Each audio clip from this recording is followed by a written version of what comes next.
बिस्मिल्लाहिर्रहमानिर्रहीम अस्सलामुअलैकुम वरहमतुल्लाहि वबरकातुहू। उम्मीद है दोस्तों सब खैर आफियत से ही होंगे। आज के अपनी इस वीडियो के अंदर हम CS 302 प्रैक्टिकल की असाइनमेंट नंबर जो 2 है स्प्रिंग 2026 उसको कंप्लीट सॉल्व करेंगे। इसकी जो ड्यू डेट है वो 6 जुलाई 2026 है और इसके टोटल जो मार्क्स हैं वो 20 हैं।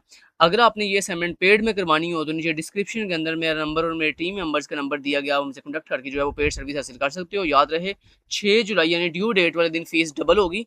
ड्यू डेट वाले दिन से पहले जो है वो नॉर्मल फीस होगी, इसलिए कोशिश करें ड्यू डेट से पहले बुकिंग करवाएं ताकि नॉर्मल फी के अंदर आपको जो है वो सर्विस प्रोवाइड की जाए। तो दोस्तों अब बात करते हैं कि आपने असाइनमेंट किस फॉर्म के अंदर सबमिट करवानी है। आपने दोस्तों ओनली .cpp फाइल जो है वो LMS पे सबमिट करवानी है। .cpp के अलावा कोई भी अदर फाइल अगर आपने LMS पे सबमिट करवाई तो आपको 0 मार्क्स मिलेंगे। और आपने काम किस पे करना है, डेव C++ पे काम करना है। अब अगर दोस्तों आपके पास डेव C++ नहीं है तो इसी वीडियो के नीचे डिस्क्रिप्शन के अंदर मैं आपको अपनी वीडियो का लिंक प्रोवाइड कर दूंगा, जिसको वॉच करके आप डेव C++ को प्रॉपर डाउनलोड और इंस्टॉल कर सकते हो। ठीक है, जब आप इसको डाउनलोड और इंस्टॉल कर लोगे तो आपके सामने इस तरह डेव C++ का लोगो आएगा डेस्कटॉप के ऊपर। आपने डबल क्लिक करके इसको ओपन कर लेना। अब बनाना क्या, कुछ इस तरह की चीजें आपने बनानी है, मतलब इस तरह का आपने आउटपुट लेके आनी है। तो याद रखिएगा कि ये कैसे पता चलता है कि मेरी जो आउटपुट है वो बिल्कुल ठीक है या नहीं ठीक। तो आपने अपनी जो आउटपुट है उसको मैच कर लेना है इस सर की आउटपुट के साथ। तो ये जो सर ने आपको सैंपल आउटपुट दी हुई है इसके साथ आपने अपनी जो आउटपुट आएगी उसको मैच कर लीजिएगा। अगर दोनों आउटपुट सेम हुई तो इसका मतलब है आपका जो कोड है वो बिल्कुल ठीक है। देन आपने अपनी वही कोडिंग वाली जो फाइल है .cpp की वो अपने LMS पे क्या कर देनी है, सबमिट करवा देनी है। इसके अलावा सबसे इंपॉर्टेंट चीज, मान लो जो कोड मैं आपको दिखाऊंगा तो आपने मेरा कोड देख के लिख लेना है। अगर मान लो आपने जब कोड लिख लिया और कोड में कोई एरर आया तो बड़ा आसान है, उस एरर को ठीक करने का तरीका मैं आपको सिंपली बता देता हूँ। जब आप कोड लिखोगे इस तरह, ये जो कोड मैं आपको दिखाऊंगा ये कोड जब आप लिख लोगे पूरे का पूरा और मान लो आपने जब रन किया मेरी तरह, और मेरा तो रन हो जाएगा क्योंकि मेरे कोड में कोई इशू नहीं है, लेकिन जब आपने रन किया तो आपके कोड में आ गया एरर या बग आ गया। तो आपने उसको ठीक कैसे करना है, वो तरीका शॉर्टकट ये है कि आपने अपना पूरा कोड जो है यहाँ से कॉपी करना है, यानी Ctrl+A दबाकर पूरे कोड को सिलेक्ट ऑल करना है। Ctrl+C से आप पूरे कोड को कॉपी करोगे। कॉपी करने के बाद किसी भी AI tool like ChatGPT, DeepSeek, Gemini, किसी भी AI टूल पे आपने जाना, जाकर उसको अपना ये जो कोड यहाँ से आपने कॉपी किया था फुली, वो आपने वहाँ जाके उसको पेस्ट करके बताना कि जनाब इस कोड में एरर है, इसको ठीक कर दो। वो आपके कोड में जो एरर या बग होंगे उनको क्या कर देगा, ठीक कर देगा। देन वो जो कोड आपको ठीक करके देगा वो कोड लाकर यहाँ पर, ये पहले वाला कोड होगा इसको रिमूव कर देना। वो जो उसने ठीक कोड दिया वो यहाँ लाके पेस्ट करके then run compile and run करोगे तो आपको कोड इंशाल्लाह बिल्कुल ठीक हो जाएगा रन। ठीक हो गया जी। तो चलें अब देखते हैं कि हमने इस असाइनमेंट को कंप्लीट कैसे करना है। तो सबसे पहले दोस्तों जब आप डेव C++ को ओपन करोगे ना तो आपके सामने बिल्कुल एक एम्प्टी स्क्रीन, खाली स्क्रीन आएगी। आपने क्या करना है, सबसे पहले एक न्यू फाइल क्रिएट करनी है। न्यू फाइल के लिए आप यहाँ पे फाइल पे क्लिक करोगे और उसके बाद आप यहाँ पे न्यू पे जाओगे। न्यू पे जाने के बाद आप सोर्स फाइल पे क्लिक करोगे तो इस तरह आपकी एक न्यू एम्प्टी फाइल बन जाएगी। अब आपने सेकंड स्टेप में ये करना है कि इस एम्प्टी फाइल को सेव करना। सेव करने के लिए आप यहाँ पे कुछ भी लिखो, ठीक है, रैंडम सा कुछ भी आप लिख सकते हो। इस तरह से कुछ भी लिखने के बाद आपने अब क्या करना है, फाइल पे जाना है और यहाँ पे सेव के ऊपर क्लिक करना है। ये आपसे पूछेगा आपने फाइल कहाँ सेव करनी है, तो आपने यहाँ पे डेस्कटॉप पे क्लिक करना है, क्योंकि हम चाहते हैं हमारी जो फाइल है वो डेस्कटॉप पे सेव हो जाए। डेस्कटॉप पे क्लिक करने के बाद आपने सिंपली यहाँ पे फाइल का नेम बताना है। फाइल का नेम आपने अपनी VUID बता देनी है। जो भी आपकी VUID है वो यहाँ पर आपने फाइल के नेम की जगह पे लिख देनी है, BC123456789। इस तरह से VUID लिखने के बाद आपने सिंपली सेव बटन पे क्लिक करना है। तो आप देख सकते हो आपकी जो फाइल है वो आपकी VUID के साथ .cpp फॉर्मेट के अंदर जो है वो आपके डेस्कटॉप पे जाके सेव हो गई है। ठीक हो गया। अब ये जो आपने रैंडम से यहाँ पे लिखा था इसको कर दो रिमूव, और रिमूव करने के बाद अब आपने यहाँ पे वो पूरे का पूरा कोड राइट करना है जो कोड मैं आपको दिखाने लगा हूँ। तो चलिए मैं आपको पूरा कोड दिखा देता हूँ। पहले लेट्स सपोज इस तरह ये पूरा कोड आपने यहाँ पे लिख लिया और मैं काम करता हूँ, इसको कर देता हूँ, इस फाइल को क्लोज कर देता हूँ और अब आपको दिखा देता हूँ। यहाँ पर अब आपने लाइन बाय लाइन इस कोड को जो है वो क्या करना है, राइट करना है। अब आप एक काम करो, वीडियो करो पॉज, और वीडियो पॉज करके लाइन नंबर 1 से लेकर लाइन नंबर 22 तक ये जो कोड मैं आपको दिखा रहा हूँ इस कोड को फटाफट से आप क्या कर लो, वीडियो पॉज करके नोट कर लो। ठीक हो गया। बाकी मैंने आपको तरीका तो बता दिया कि जो आपने नई फाइल अभी भी बनाई थी उसको जो सेव किया था उसमें आपने ये पूरे का पूरा कोड लिखना है बेसिकली। ठीक है ना, ये कोड जब आप लिख लोगे देन आपने नेक्स्ट क्या करना है वो आपको बाद में बताता हूँ। पहले आप ये कोड लिख लो ध्यान से, वीडियो पॉज करो, इस कोड को लिख लो। यहाँ पे ना कोड के स्टार्ट के ऊपर आपने 2 चेंजिंग भी करनी है। यहाँ पर लाइन नंबर 17 के ऊपर ये जो मैंने रैंडम वीयू आईडी लिखी है, यहाँ पर आपने डबल कोट्स नहीं हटानी। इन डबल कोट्स के अंदर इस वीयू आईडी की जगह पे आपने अपनी खुद की वीयू आईडी लिखनी है। अगर आप अपनी खुद की वीयू आईडी यहाँ नहीं लिखोगे तो आपको मार्क्स कम मिलेंगे।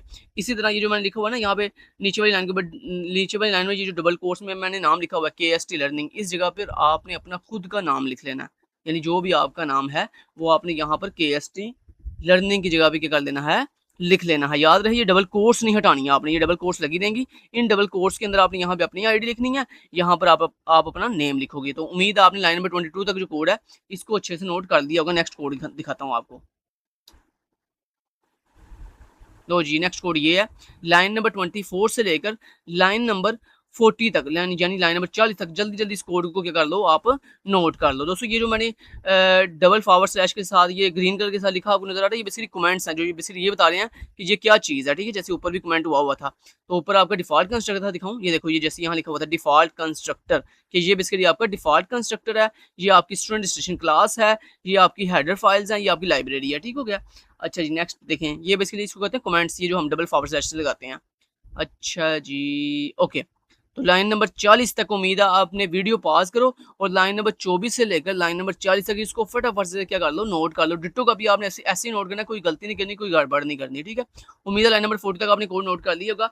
अब मैं आपको नेक्स्ट कोड दिखाता हूँ लाइन नंबर 40 के बाद। लाइन नंबर 40 के बाद लो जी, ये कोड है लाइन नंबर 42 से लेकर लाइन नंबर 59 तक। ये जो कोड आपको दिखाया जा रहा है इसको फटाफट से क्या कर लो, नोट कर लो।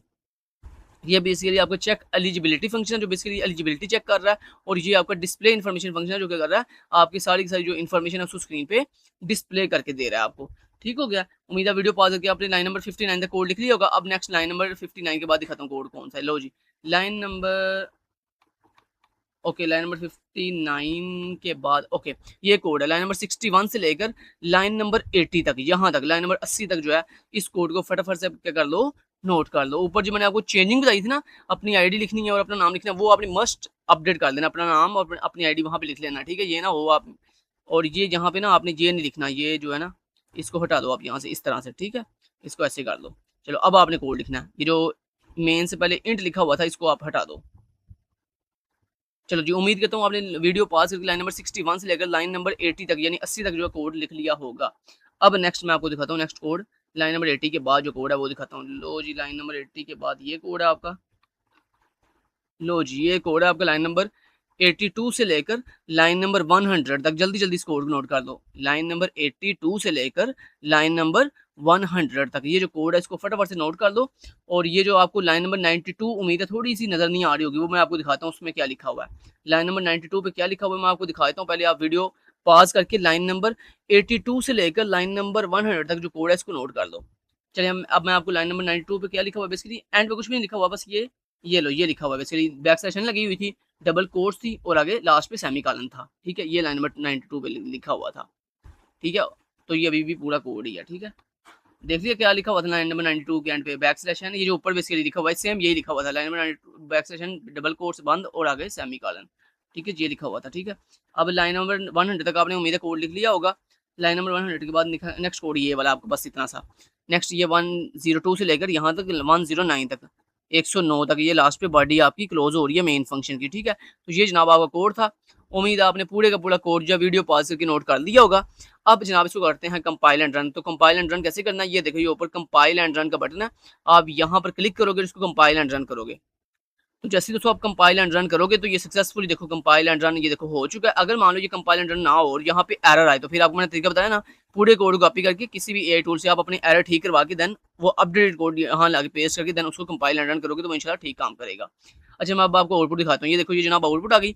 यहाँ पे सबसे पहले डिफॉल्ट कंस्ट्रक्टर कॉल्ड हुआ, जिसके अंदर ने बोला था आपने अपनी खुद की आईडी लिखनी है, अपना खुद का नेम लिखना है। तो यहाँ पर इस आईडी की जगह पे आपकी अपनी आईडी लिखी हुई आ रही होगी, और यहाँ पर नेम की जगह पे KST लर्निंग की जगह पे आपका अपना खुद का नेम लिखा आ रहा होगा। उसके बाद लिखा आ रहा होगा grade level 0, pre requisite grade 0 और फी पेड नो। और उसके बाद देन पैरामीटराइज कंस्ट्रक्टर कॉल्ड होगा। उसके बाद आपका parameterise constructor called for object Ali और देन आयशा, ये ऐसे लिखी आएंगे सेम डिटो कॉपी। और उसके बाद कॉपी कंस्ट्रक्टर कॉल्ड होगा, उसके अंदर ये वैल्यू जो है वो इस तरह से आपको लिखी हुई दिखाई दे रही होंगी। तो इस तरह से आपकी आउटपुट सेम डिटो कॉपी आएगी, आपकी भी इस तरह की आउटपुट आएगी। सिर्फ फर्क कहाँ पे होगा, सिर्फ इस आउटपुट में आपका फर्क ये होगा कि आपकी यहाँ पे आपकी अपनी आईडी नजर आएगी और KST लर्निंग की जगह पे सिर्फ आपका नेम दिखाई देगा। बाकी सेम टू सेम आउटपुट आपकी भी ऐसी आनी चाहिए। अगर आपकी आउटपुट भी सेम ऐसे ही आ रही है तो इसका मतलब आपका कोड भी बिल्कुल ठीक है। तो चलें जी, अब आपने सबमिट कैसे करवाना है इसको वो बता देता हूँ। हालाँकि मैंने शुरू में भी बताया था, लेकिन दोबारा फिर बता देता हूँ। आपने जब ये कोड लिख लिया, आउटपुट चेक कर लिया, आपकी आउटपुट 100% ठीक आ गई। अब आपने क्या करना है, आपने आप आ जाना है अपने डेस्कटॉप पे। याद है ना, आपने डेस्कटॉप पे फाइल सेव की थी, तो डेस्कटॉप पे आके ये आपकी 2 फाइल्स आपको नज़र आ रही होंगी, एक सीपीपी के नाम से, एक ये ईएक्सई फाइल के नाम से। ये जो ईएक्सई फाइल है इसको डिलीट कर दें। ये जो सीपीपी फाइल है जिसपे सीपीपी लिखा आ रहा है, ये बेसिकली आपकी वो कोड फाइल है। तो आपने इसी सीपीपी फाइल को अपने एलएमएस पे क्या कर देना है, सबमिट करवा देना है। Thank you so much till then guys, take care, अल्लाह हाफिज़।